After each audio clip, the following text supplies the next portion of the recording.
The great thing about project-based lessons is that at the end of the lesson you have a finished product that you can look at and that you can be proud of. After I teach this lesson, I usually try to take the Picasso portraits that all of my students have made and put them up on the wall so that they can really see objectively what they've done and what they've accomplished. Coloring is an activity that I have incorporated into a lot of my evening classes. I find it's very, very popular with the children because it gives them a chance to express themselves in part and also just to make something pretty while learning English at the same time. My co-teacher put me in charge of preparing the student who would represent our school in the Easy Go English speech competition. And they all gave me a list of places they wanted to go to in Elon.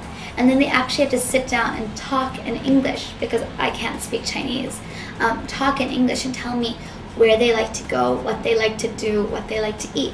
And that in itself was remarkable because they had to use English that they learned in the classroom or maybe outside, or sometimes just looked it up in the dictionary to convey their meanings. One of the most common extracurricular activities for students studying English in Taiwan are speech competitions. This, I think, is still a useful exercise because what it does is it allows students to be more comfortable with the words, English words flowing out of their mouth. They become better at pronunciation, and in fact they do learn more words. It was a good activity. Once the city was all planned out, they pasted the places and people on the map, and it was well planned. They even added roads. It was a very creative project.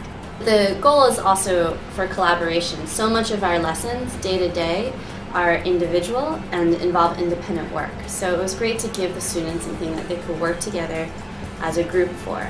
I think brainstorming is a useful strategy for getting your mind motivated. It's if we were to do it at the beginning of every single class, I think students would be kind of enveloped into English and their brains would be warmed up a little bit. So I think it's a strategy activity more than anything.